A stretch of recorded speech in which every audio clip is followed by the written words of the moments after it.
गणेशाय नमः। अथ श्री पंचमुखी हनुमत कवचम्। अस्य श्री पंचमुखी हनुमत कवच स्तोत्र मंत्रस्य ब्रह्मा ऋषिः गायत्री छन्दः श्री हनुमान देवता रांबीजां मम शक्तिः चंद्रः कीलकम्। ॐ रौं कवचाय हुं ह्रौं अस्त्राय फट्। ॐ हरिमर्कटमर्कटाय स्वाहा। ॐ नमो भगवते पंचवदनाय पूर्वकपिमुखाय सकलशत्रुसंहरणाय स्वाहा। ॐ नमो भगवते पंचवदनाय दक्षिणमुखाय करालवदनाय नरसिंहाय सकलभूतप्रमथनाय स्वाहा। ॐ नमो भगवते पंचवदनाय पश्चिममुखाय गरुडाननाय सकलविषहराय स्वाहा।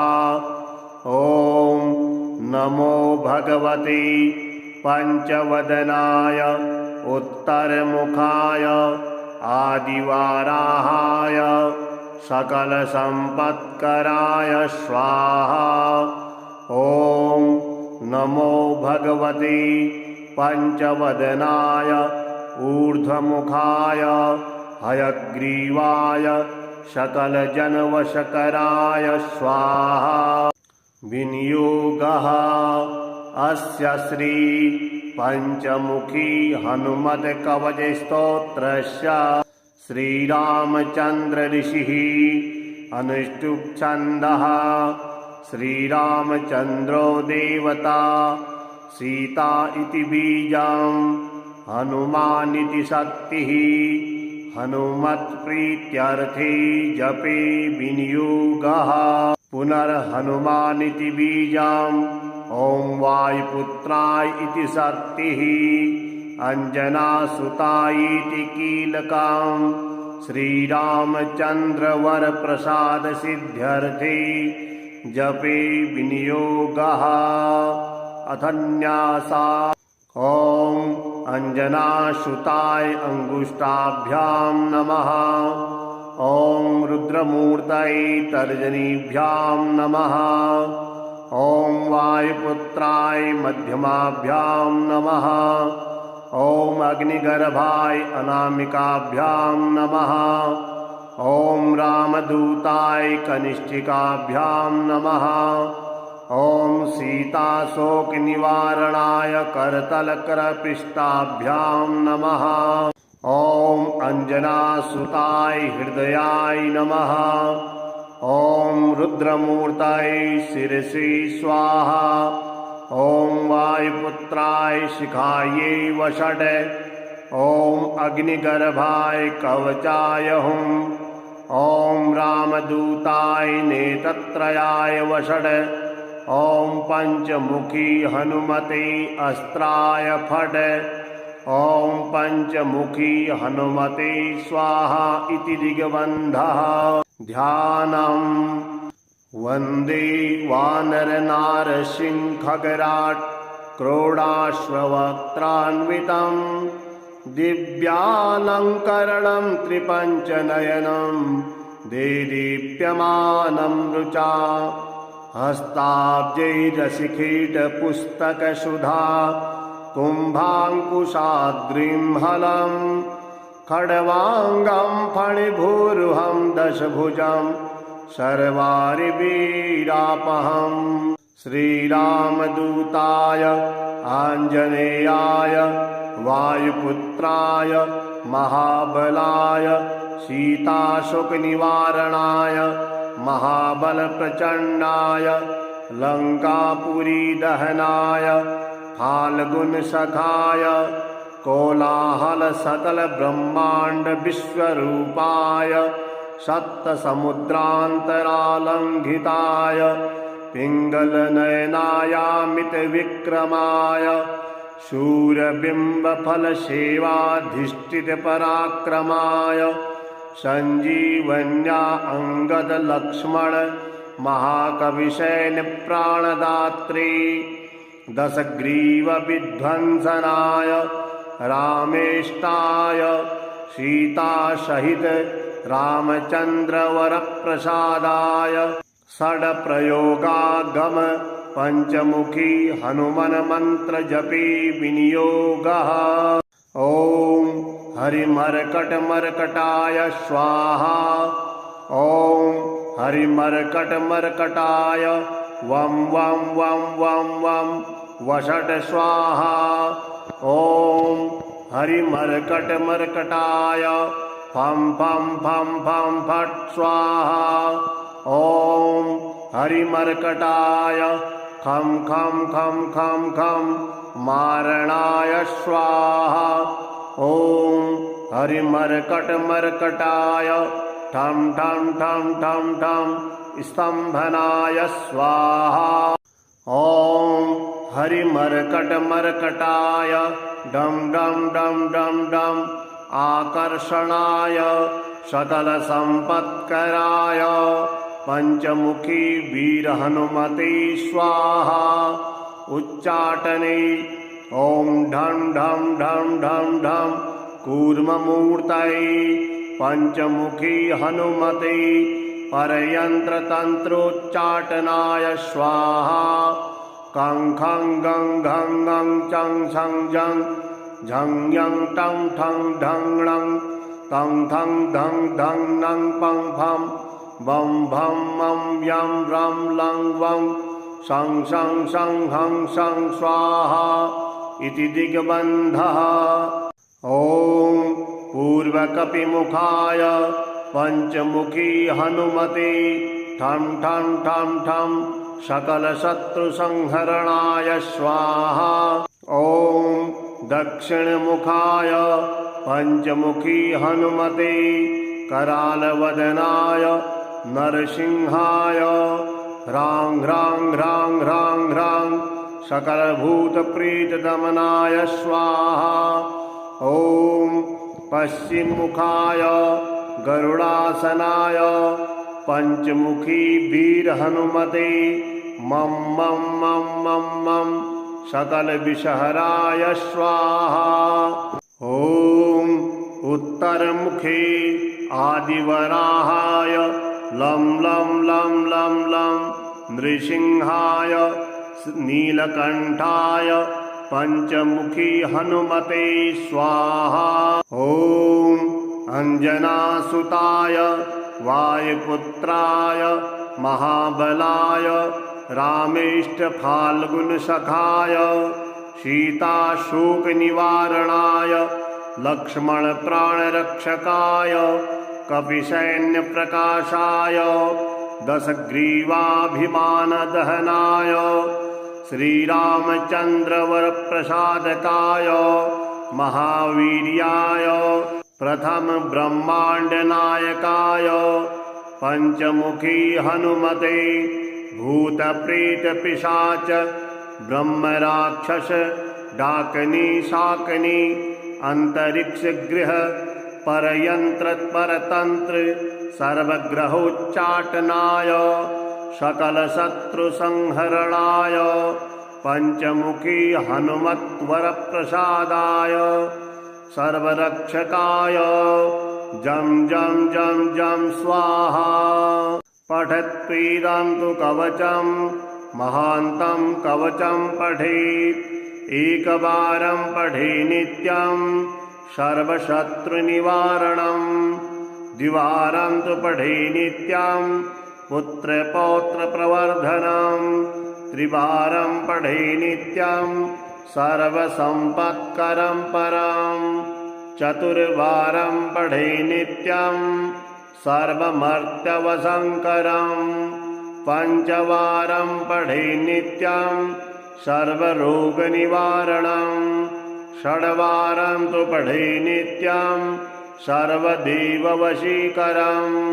सप्तवारं पठे नित्यं सर्वकामार्थसिद्धिदम् अष्टवारं पठे नित्यं सर्वसौभाग्यदायकम् नववारं पठे नित्यं सर्वेश्वरप्रदायकम् 10 वारं पठे नित्यं त्रैलोक्यज्ञानदर्शनम् 11 पठे नित्यं सर्वसिद्धिं लभेन्नरः कवचं स्मृतिमात्रेण महालक्ष्मीफलप्रदम् तस्माच्च प्रयतां भाव्यं कार्यं हनुमतः प्रियम् अस्य श्रीपञ्चमुखी हनुमत् कवचस्तोत्रमन्त्रस्य ब्रह्मा ऋषिः गायत्री छन्दः श्री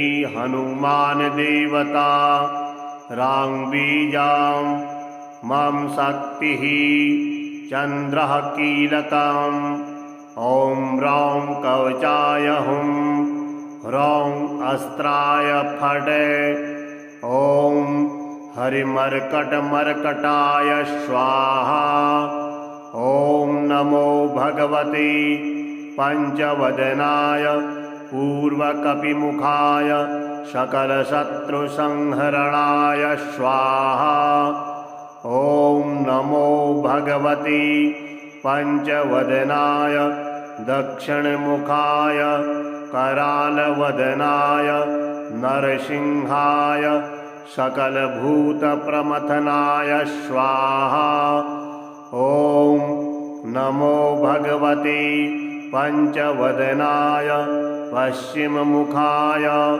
गरुडाननाय सकलविषहराय स्वाहा ॐ नमो भगवते पञ्चवदनाय उत्तरमुखाय आदिवाराहाय सकलसम्पत्कराय स्वाहा ॐ नमो भगवते पञ्चवदनाय ऊर्ध्वमुखाय हयग्रीवाय सकलजनवशकराय स्वाहा विनियोगः अस्य श्री पञ्चमुखी हनुमत्कवचस्तोत्रस्य श्रीरामचन्द्र ऋषिः अनुष्टुप् छन्दः श्रीरामचन्द्रो देवता सीता इति बीजं हनुमानिति शक्तिः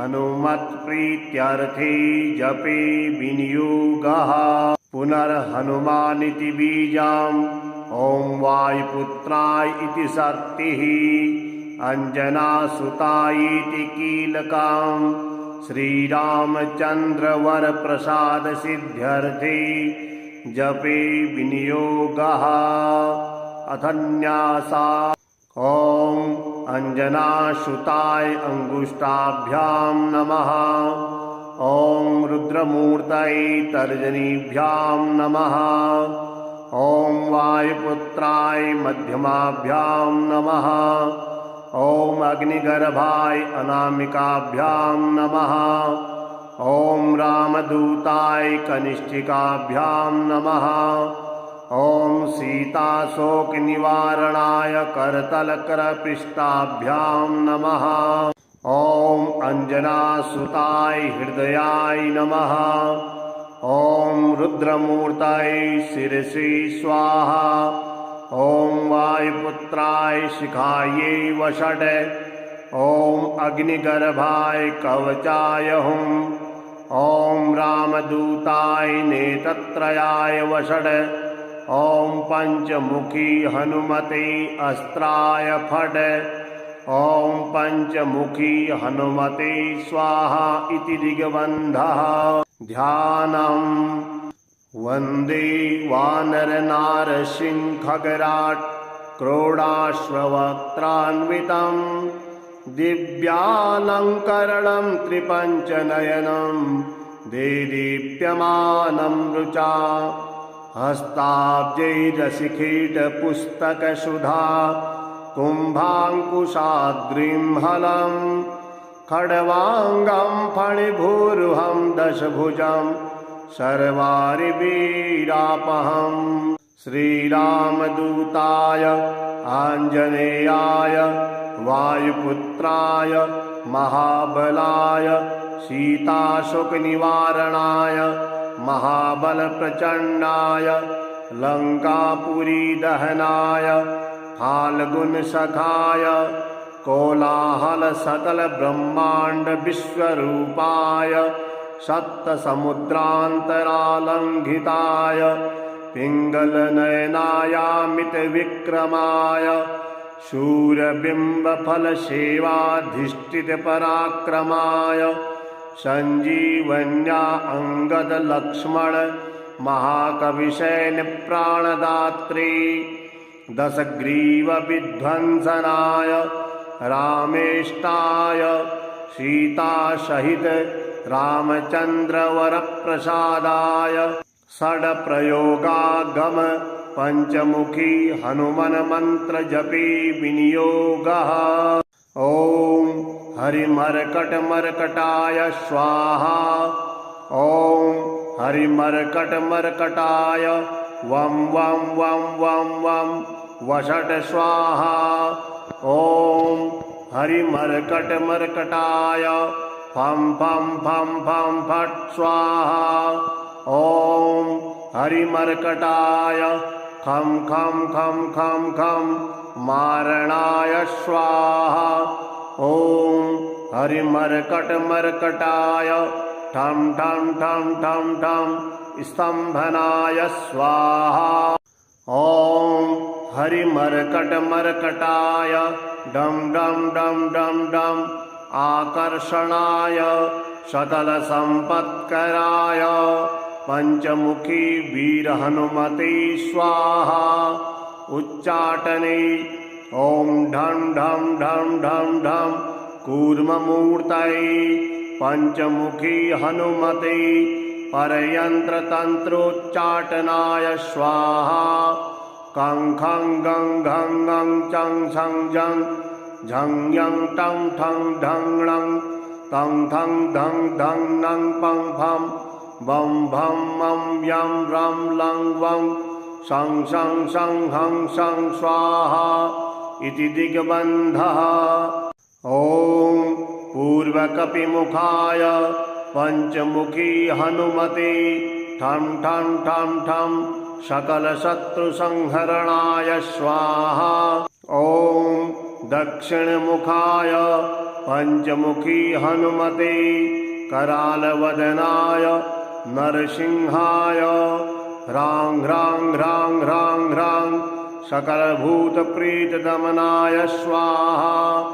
ॐ पश्चिममुखाय गरुडासनाय पञ्चमुखी वीरहनुमते मं मं मं मं मं सकलविषहराय स्वाहा। ॐ उत्तरमुखे आदिवराहाय लं लं लं लं लं नृसिंहाय नीलकण्ठाय पञ्चमुखी हनुमते स्वाहा।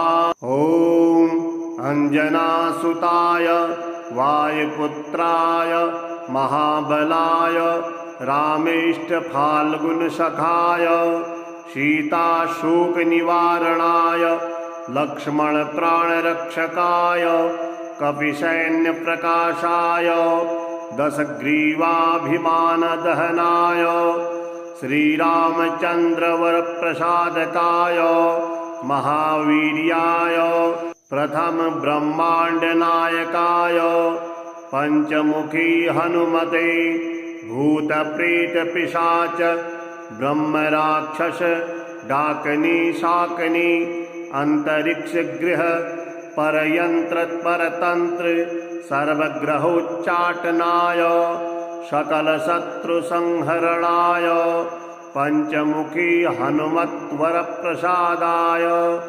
सर्वरक्षकाय जं जं जं जं स्वाहा। पठत्वेदान्तु कवचं महान्तं कवचं पठेत् एकवारं पठे नित्यं सर्वशत्रुनिवारणं द्विवारं तु पठे नित्यं पुत्रपौत्रप्रवर्धनं त्रिवारं पठे नित्यं सर्वसम्पत्करं परं चतुर्वारं पठे नित्यं सर्वमर्त्यवसङ्करं पञ्चवारं पठे नित्यं सर्वरोगनिवारणं षड्वारं तु पठे नित्यं सर्वदेववशीकरं सप्तवारं पठे नित्यं सर्वकामार्थसिद्धिदम् अष्टवारं पठे नित्यं सर्वसौभाग्यदायकम् नववारं पठे नित्यं सर्वेश्वरप्रदायकम् दशवारं पठे नित्यं त्रैलोक्यज्ञानदर्शनम् एकादशं पठे नित्यं सर्वसिद्धिं लभेन्नरः कवचं स्मृतिमात्रेण महालक्ष्मीफलप्रदं तस्माच्च प्रयतां भाव्यं कार्यं हनुमतः प्रियम् अस्य श्रीपञ्चमुखी हनुमत् कवचस्तोत्रमन्त्रस्य ब्रह्मा ऋषिः गायत्री छन्दः श्री हनुमान देवता राङ्बीजां मम शक्तिः चन्द्रः कीलकम् ॐ रौं कवचाय हुं ह्रौं अस्त्राय फट् ॐ हरिमर्कटमर्कटाय स्वाहा ॐ नमो भगवते पञ्चवदनाय पूर्वकपिमुखाय सकलशत्रुसंहरणाय स्वाहा ॐ नमो भगवते पञ्चवदनाय दक्षिणमुखाय करालवदनाय नरसिंहाय सकलभूतप्रमथनाय स्वाहा ॐ नमो भगवते पञ्चवदनाय पश्चिममुखाय गरुडाननाय सकलविषहराय स्वाहा ॐ नमो भगवते पञ्चवदनाय उत्तरमुखाय आदिवाराहाय सकलसम्पत्कराय स्वाहा ॐ नमो भगवते पञ्चवदनाय ऊर्ध्वमुखाय हयग्रीवाय सकलजनवशकराय स्वाहा विनियोगः अस्य श्री पञ्चमुखी हनुमत्कवचस्तोत्रस्य श्रीरामचन्द्र ऋषिः अनुष्टुप् छन्दः श्रीरामचन्द्रो देवता सीता इति बीजं हनुमानिति शक्तिः हनुमत्प्रीत्यर्थे जपे विनियोगः पुनर्हनुमानिति बीजं ॐ वायुपुत्राय इति शक्तिः अंजनासुतायेति कीलकं श्रीरामचन्द्रवरप्रसादसिद्ध्यर्थे जपे विनियोगः अथन्यासा ॐ अंजनासुताय अंगुष्ठाभ्यां नमः ॐ रुद्रमूर्तये तर्जनीभ्यां नमः ॐ वायुपुत्राय मध्यमाभ्यां नमः ॐ अग्निगर्भाय अनामिकाभ्यां नमः ॐ रामदूताय कनिष्ठिकाभ्यां नमः ॐ सीताशोकनिवारणाय करतलकरपृष्ठाभ्यां नमः ॐ अंजनासुताय हृदयाय नमः ॐ रुद्रमूर्तये शिरसि स्वाहा ॐ वायुपुत्राय शिखायै वषट् ॐ अग्निगर्भाय कवचाय हुं ॐ रामदूताय नेत्रत्रयाय वषट् ॐ पञ्चमुखी हनुमते अस्त्राय फट् ॐ पञ्चमुखी हनुमते स्वाहा इति दिग्बन्धः।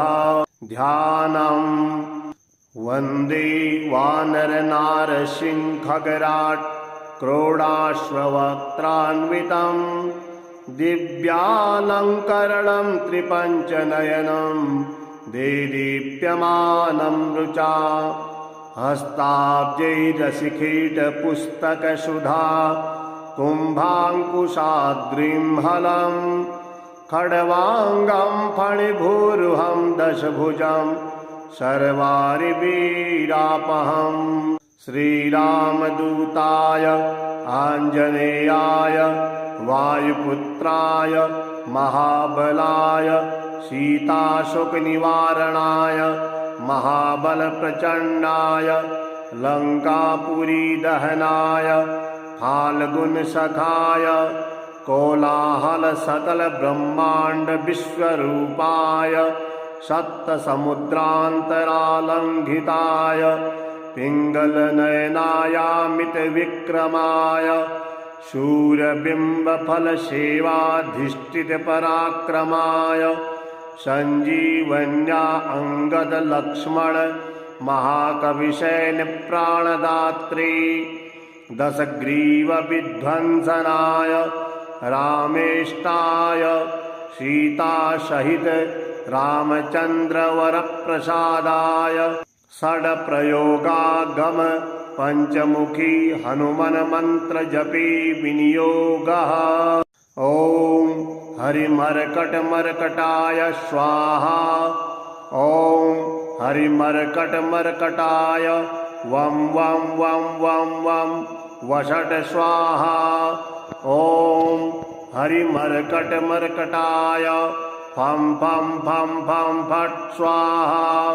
ॐ हरिमर्कटाय खं खं खं खं खं मारणाय स्वाहा। ॐ हरिमर्कटमर्कटाय ठं ठं ठं ठं ठं स्तम्भनाय स्वाहा। ॐ हरिमर्कटमर्कटाय डं डं डं डं डं आकर्षणाय सकलसम्पत्कराय पञ्चमुखी वीरहनुमते स्वाहा। उच्चाटने ॐ ढं ढं ढं ढं ढं कूर्ममूर्तये पञ्चमुखी हनुमते परयन्त्रतन्त्रोच्चाटनाय स्वाहा। कं खं गं घं गं चं छं जं झं यं टं ठं ढं णं तं थं धं धं नं पं फं बं भं मं यं रं लं वं शं शं शं हं शं स्वाहा इति दिग्बन्धः। ॐ पूर्वकपिमुखाय पञ्चमुखी हनुमते ठं ठं ठं ठं सकलशत्रुसंहरणाय स्वाहा। ॐ दक्षिणमुखाय पञ्चमुखी हनुमते करालवदनाय नरसिंहाय ह्रां ह्रां ह्रां ह्रां ह्रां सकलभूतप्रीतदमनाय स्वाहा।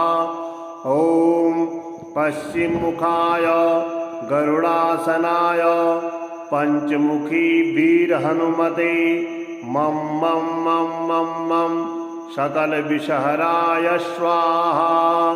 ॐ उत्तरमुखे आदिवराहाय लं लं लं लं लं नृसिंहाय नीलकण्ठाय पञ्चमुखी हनुमते स्वाहा। ॐ अञ्जनासुताय वायुपुत्राय महाबलाय रामेष्टफाल्गुनसखाय सीताशोकनिवारणाय लक्ष्मणप्राणरक्षकाय कपिसैन्यप्रकाशाय दशग्रीवाभिमानदहनाय श्रीरामचन्द्रवरप्रसादकाय महावीर्याय प्रथम ब्रह्माण्डनायकाय पञ्चमुखी हनुमते भूतप्रेतपिशाच ब्रह्मराक्षस डाकनी शाकनी अंतरिक्षगृह परयंत्र परतंत्र सर्वग्रहोच्चाटनाय सकल शत्रु संहरणाय पंचमुखी हनुमत्वर प्रसादाय सर्वरक्षकाय जं जं जं जं स्वाहा। पठत्पीदं तु कवचं महान्तं कवचं पठेत् एकवारं पठे नित्यं सर्वशत्रुनिवारणं द्विवारं तु पठे नित्यं पुत्रपौत्रप्रवर्धनं त्रिवारं पठे नित्यं सर्वसम्पत्करं परं चतुर्वारं पठे नित्यं सर्वमर्त्यवशङ्करं पंचवारं पठे नित्यं सर्वरोगनिवारणं षड्वारं तु पठे नित्यं सर्वदेववशीकरं सप्तवारं पठे नित्यं सर्वकामार्थसिद्धिदम् अष्टवारं पठे नित्यं सर्वसौभाग्यदायकं नववारं पठे नित्यं सर्वेश्वरप्रदायकं दशवारं पठे नित्यं त्रैलोक्यज्ञानदर्शनम् एकादशं पठे नित्यं सर्वसिद्धिं लभेन्नरः कवचं स्मृतिमात्रेण महालक्ष्मीफलप्रदम् तस्माच्च प्रयतां भाव्यं कार्यं हनुमतः प्रियम्। अस्य श्रीपञ्चमुखी हनुमत् कवचस्तोत्रमन्त्रस्य ब्रह्मा ऋषिः गायत्री छन्दः श्री हनुमान देवता रांबीजां मम शक्तिः चन्द्रः कीलकम् ॐ रौं कवचाय हुं ह्रौं अस्त्राय फट् ॐ हरिमर्कटमर्कटाय स्वाहा। ॐ नमो भगवते पंचवदनाय पूर्वकपिमुखाय सकलशत्रुसंहरणाय स्वाहा। ॐ नमो भगवते पंचवदनाय दक्षिणमुखाय करालवदनाय नरसिंहाय सकलभूतप्रमथनाय स्वाहा।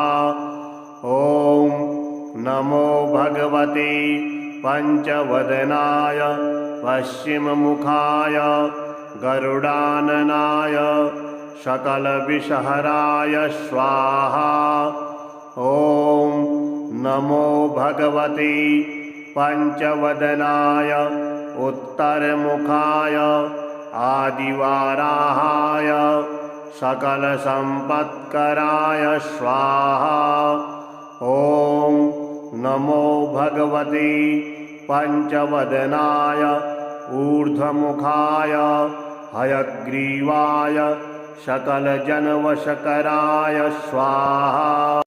विनियोगः अस्य श्री पंचमुखी हनुमत् कवच स्तोत्रस्य श्रीरामचंद्र ऋषिः अनुष्टुप् छन्दः श्रीरामचंद्रो देवता सीता इति बीजं हनुमानिति शक्तिः हनुमत्प्रीत्यर्थे जपे विनियोगः पुनर्हनुमानिति बीजं ॐ वायुपुत्राय इति शक्तिः अंजनासुतायेति कीलकं श्रीरामचन्द्रवरप्रसादसिद्ध्यर्थे जपे विनियोगः अथन्यासा। ॐ अंजनासुताय अंगुष्ठाभ्यां नमः। ॐ रुद्रमूर्तये तर्जनीभ्यां नमः। ॐ वायुपुत्राय मध्यमाभ्यां नमः। ॐ अग्निगर्भाय अनामिकाभ्यां नमः। ॐ रामदूताय कनिष्ठिकाभ्यां नमः। ॐ सीताशोकनिवारणाय करतलकरपृष्ठाभ्यां नमः। ॐ अञ्जनासुताय हृदयाय नमः। ॐ रुद्रमूर्तये शिरसि स्वाहा। ॐ वायुपुत्राय शिखायै वषट्। ॐ अग्निगर्भाय कवचाय हुम्। ॐ रामदूताय नेत्रत्रयाय वषट्। ॐ पञ्चमुखी हनुमते अस्त्राय फट्। ॐ पञ्चमुखी हनुमते स्वाहा इति दिग्बन्धः। ध्यानम् वन्दे वानरनारसिंहखगराट् क्रोडाश्ववक्त्रान्वितं दिव्यालङ्करणं त्रिपञ्चनयनं देदीप्यमानं रुचा। हस्ताब्जैरशिखितपुस्तकसुधा कुम्भाङ्कुशाग्रिं हलं खड्वाङ्गं फणिभूरुहं दशभुजं सर्वारिवीरापहम्। श्रीरामदूताय आञ्जनेयाय वायुपुत्राय महाबलाय सीताशोकनिवारणाय महाबलप्रचण्डाय लङ्कापुरीदहनाय फाल्गुनसखाय कोलाहलसकलब्रह्माण्डविश्वरूपाय सप्तसमुद्रान्तरालङ्घिताय पिङ्गलनयनायामितविक्रमाय शूरबिम्बफलसेवाधिष्ठितपराक्रमाय सञ्जीवन्या अङ्गदलक्ष्मण महाकविशयनप्राणदात्रे दशग्रीवविध्वंसनाय रामेष्टाय सीतासहित रामचन्द्रवरप्रसादाय षड्प्रयोगागम पञ्चमुखी हनुमन्मन्त्रजपे विनियोगः।